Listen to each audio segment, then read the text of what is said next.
Olá, alunos! Eu sou a professora Marília e vamos para mais uma aula de Química. Vamos começar? Então, os objetivos dessa aula: revisar o conceito de ácidos e bases segundo a teoria de Arrhenius, revisão do conceito de sais e óxidos e praticar o conhecimento por meio de questionamentos e atividades. Vamos falar sobre as perguntas, então, da nossa aula? Você lembra quais são as funções inorgânicas? Você sabe diferenciar uma base de um ácido? Então vamos relembrar como responder essas perguntas. Então vamos lá. A teoria de Arrhenius para ácido. Então é toda espécie química que aumenta a concentração de íons ou prótons, H+, ou hidrônio, que é o H3O+, em solução aquosa. E solução aquosa significa que está dissolvida em água, ou seja, uma solução onde o solvente é a água. E temos alguns exemplos aqui, né? Então, o HCl, né, em solução aquosa, vai fazer a divisão, né, originando o hidrônio e o Cl, o cloreto. O HNO3 na água, temos de novo o hidrônio, o NO3. E o H2SO4 com a água, hidrônio e SO4, 2-. Note que sempre a parte positiva vai ficar representada ali pelos prótons, né, os íons H+, ou pelo hidrônio, né, que é o H3O+. E a parte negativa é do restante do componente aí da fórmula do ácido. Quais são as propriedades funcionais dos ácidos, então? Ele apresenta um sabor azedo, sofre ionização quando em meio aquoso, que é o que acabamos de ver nas reações, ou seja, essa separação, né, a formação dos íons e a possibilidade de conduzir corrente elétrica quando em solução aquosa. Então, uma vez que eu tenho os elétrons livres ali, eu posso estar colocando os pluguezinhos e fazer aquele teste para acender a lâmpada. Isso acontece aí quando eu tenho uma solução aquosa de ácidos. Alteram a cor da solução, né, dos indicadores, e tem o pH inferior a 7, tá? Então, nossa escala de pH, né, vai de 0 a 14, 7 é o neutro, menor do que 7 são os ácidos. Vamos falar sobre a classificação deles. Então, os ácidos são classificados de acordo com alguns critérios. Pode-se mencionar a presença ou a ausência do oxigênio, como por exemplo. Então, aqui tem um fluxograma para representar. Presença de oxigênio, temos oxiácidos. Então, oxiácidos são aqueles que têm o oxigênio. E os hidrácidos são aqueles que não têm oxigênio na fórmula. Então, por exemplo, H2SO4, oxiácido, temos oxigênio ali. O HBr não tem nenhum oxigênio, então ele é um hidrácido. Quanto ao número de hidrogênios ionizáveis, né, hidrogênios liberados em meio aquoso na forma de H+, a gente vai ter então monoácidos, quando ele tem só um hidrogênio que é ionizável, certo? Diácido, quando ele tem 2 hidrogênios ionizáveis. Note que aqui que o H3PO2 ele tem 3 hidrogênios na forma, mas somente um é ionizado, então por isso ele entra na classificação do monoácido. Assim como, né, o H3PO3 que entra aqui no diácido, tem 3 hidrogênios, mas somente 2 são ionizáveis, então diácidos. Triácidos apresentam 3 hidrogênios ionizáveis e o tetraácido apresentam 4 hidrogênios ionizáveis. Quanto à força ou grau de ionização, que chamamos de alfa. Então, para isso, a gente vai ter uma equaçãozinha aqui, né, que está mostrando a quantidade de hidrogênio que ele possui e a quantidade que é ionizável, né, vezes 100 para dar a porcentagem. Então, se o alfa é maior, né, do que 50%, ele é um ácido forte. Então, se ele está entre 5 e 50, ele é um ácido moderado. E se ele é menor do que 5, ele é considerado um ácido fraco. O número de hidrogênios ionizáveis, temos um segundo método para identificá-los, tá? Ou você pode usar o cálculo que apresentamos anteriormente, ou a gente pode considerar essa informação aqui. Então, os hidrácidos, em um hidrácido, todos os hidrogênios são ionizáveis. Então, se eu tenho um hidrácido, a gente pode lembrar que todos os hidrogênios são ionizáveis. O oxiácido, a gente vai fazer o cálculozinho, então, ó. Força é igual número de oxigênios menos número de hidrogênios ionizáveis. Então, um ácido forte, quando fizemos esse cálculo, o resultado tem que ser igual ou maior do que 2. Fazendo o cálculo, o resultado for igual a 1, ele é moderado. E se o resultado for 0, ele vai ser considerado, então, um ácido fraco.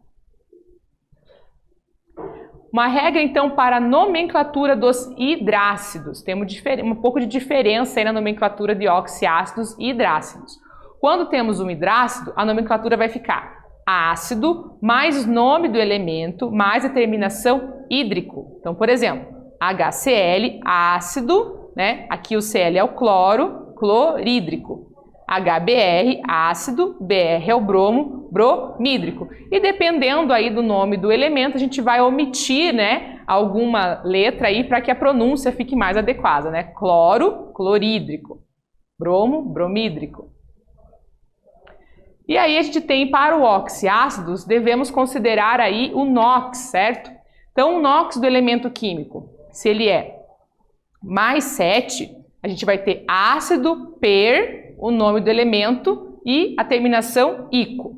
Se é entre 6 e 5, ácido, o nome do elemento ico. 4 e 3, ácido, o nome do elemento, e o finalzinho, oso. Se ele tiver entre 2 ou 1, né, for 2 ou 1, hipo, o nome do elemento, oso. Ácido, hipo, nome do elemento, oso. Vamos falar agora sobre bases. Então, bases ou hidróxidos, segundo a teoria de Arrhenius, é qualquer espécie química que, em presença da água, aumenta a concentração dos íons hidroxila, OH-, em solução. Um critério obrigatório para a identificação de uma base é a presença de um único íon negativo, o ânion, né, que é a parte negativa, liberado na presença de água, que é a hidroxila, que é o OH-. Então, se lá nos ácidos a gente tinha a parte negativa como o elemento diferente do hidrogênio, que vem sempre na frente da fórmula molecular do ácido, aqui na base a parte negativa é sempre o OH-, que está no final da escrita da fórmula molecular das bases. Como que a gente vai fazer a classificação delas, então? Pelo número de íons hidroxilas, então quantos OHs tem no desenho ali, na escrita da fórmula molecular, a solubilidade em relação à água e o grau de dissociação ou a força das bases. Tá? Quais são as propriedades, então, das nossas bases? Apresentam um sabor adstringente ou cáustico, que é aquela sensação de amarrar a boca, né, de fruta não madura. Sofrem dissociação iônica quando em meio aquoso, da mesma forma que os ácidos. Conduzem corrente elétrica em solução aquosa ou quando estão fundidas. Essa é a diferença aí das bases. Os ácidos não fazem isso quando fundidos, né, na fase líquida. As bases podem conduzir corrente elétrica na fase líquida. Alteram a cor da solução quando na presença de indicadores e possuem um pH superior a 7. Então, lembrando lá que o pH, o neutro é 7, então os números maiores até 14 indicam bases. As bases ou hidróxido possuem esta fórmula geral aqui, né? Então, o OH vai estar no final, né? Normalmente aí entre parênteses, quando precisar mais que um OH, porque esse índice aqui precisa multiplicar os dois elementos, tanto o hidrogênio quanto o oxigênio, e o M aqui para indicar o íon do metal, né, que vai ser a parte positiva da base, ou o NH4, quando for amônia, certo? E o X é o NOx do metal, e o outro é o número de hidroxilas. A nomenclatura, então, para os metais que formam mais de uma base ou hidróxido, isso é, os metais que possuem NOx variável. Então, a gente tem duas regras de nomenclatura. Primeira, a carga do cátion é expressa em algarismos romanos. Então, a gente vai escrever hidróxido de, o nome do cátion e o número, né, que ele representa. Na nomenclatura 2, usa-se a terminologia ico quando for o NOx maior e oso quando for o NOx menor, no caso de NOx variável dos metais. Como, por exemplo, o FeOH2, hidróxido de ferro 2 ou hidróxido ferroso. FeOH3, hidróxido de ferro 3 ou hidróxido férrico. A mesma coisa que para o cobre, né? CuOH, hidróxido de cobre 1 ou cuproso. CuOH2, hidróxido de cobre 2 ou hidróxido cúprico. Vamos fazer a atividade 1 agora? Olha só. Faça a nomenclatura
Vamos para a correção da atividade? Olha só. Então, o HClO2 é o ácido cloroso. H3PO4, ácido fosfórico. HClO4, ácido perclórico. H2SO3, ácido sulfuroso. KOH, hidróxido de potássio. CSOH, hidróxido de césio. BaOH2, hidróxido de bário. E SrOH2, hidróxido de estrôncio. Para facilitar a resolução dessa atividade, você pode estar voltando os slides e observando as tabelas que colocamos anteriormente aí das nomenclaturas dos ácidos e bases. Vamos falar um pouquinho agora sobre sais.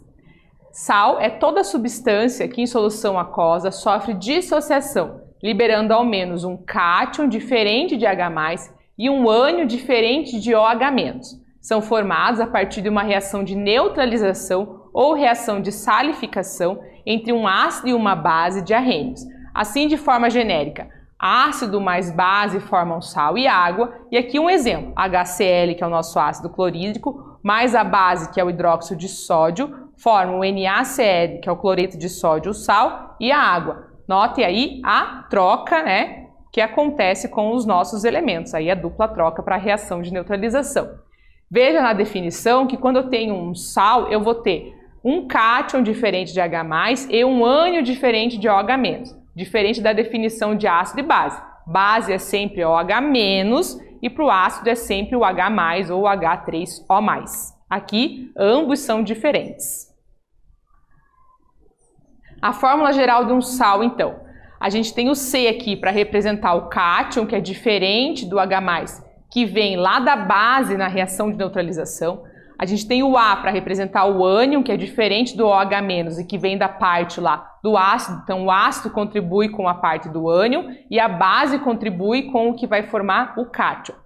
O X+ é o NOx do cátion, o Y- é o NOx do ânion, que está aqui em cima na fórmula geral. E aí eles se invertem de posição ali para ter o X, que é o número de ânion, e o Y, o número de cátion. Então, o índice que vai aparecer aqui embaixo e o índice que vai aparecer lá embaixo.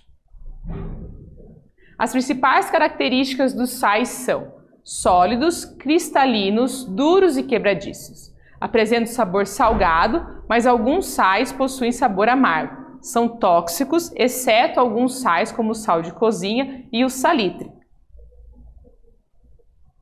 Os sais inorgânicos, ou também chamados de sais minerais, podem ser classificados pelos seguintes critérios. Então, primeiro, quanto ao número de elementos que compõem esse sal inorgânico, quanto à solubilidade em água e quanto à natureza dos íons que formam esse sal inorgânico. Então, vamos falar sobre a nomenclatura dos sais. Então, primeiro a gente coloca lá nome do ânion com a terminação trocada, mais D, mais o nome do cátion, tá? Então, como é que é essa terminação trocada? Se ele é hídrico, vai ficar eto. Se ele veio lá ico, vai ficar ato. E se ele era oso, vai ficar ito. Então, a terminação do ácido, né, é hídrico, ico e oso. Para a terminação do sal, eto, ato ou ito. Vamos ver um exemplo aqui, ó.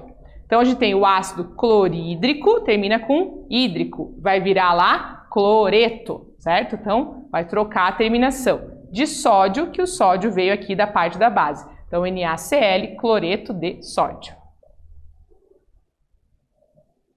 E os óxidos? Então, o que são os óxidos?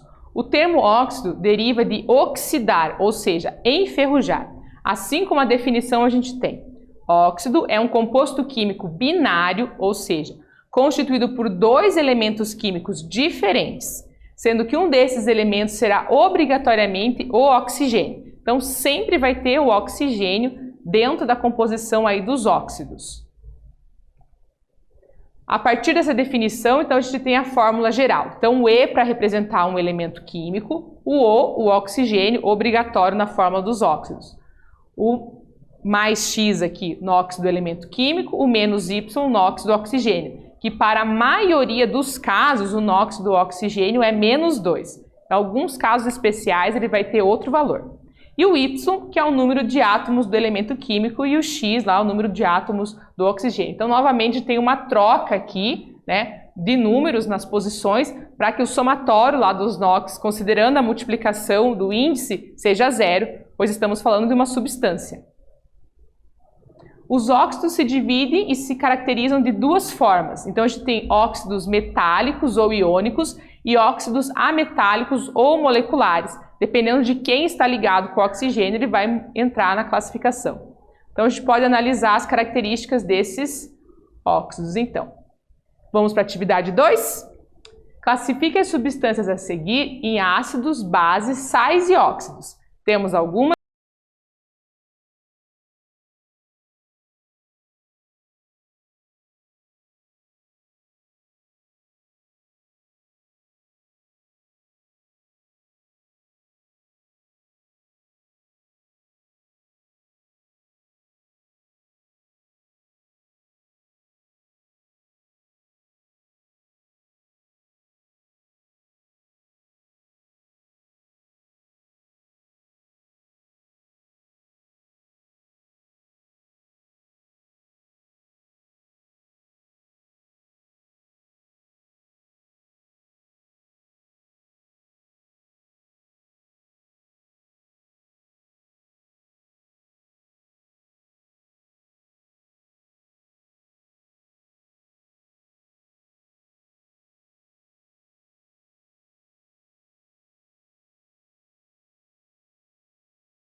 Vamos para a correção da atividade? Olha só. Então, HCl ácido, HClO3 ácido, H2S também um ácido. Veja que todos eles, o hidrogênio é o primeiro elemento que aparece na fórmula. NaCl sal, NaNO3 óxido, KOH base, BiOH3 também uma base, ZNO óxido, Na2O óxido, Al2O3 outro óxido e H3FeCN6 ácido. Então, o que a gente consegue observar olhando a fórmula molecular, né? Então, para ácidos, o hidrogênio sempre é o primeiro elemento que aparece. Nas bases, o OH sempre está no final da fórmula. Nos óxidos, sempre temos o oxigênio aparecendo também no final. E o sal não tem nem hidrogênio, né? Nem OH aparecendo aí na fórmula.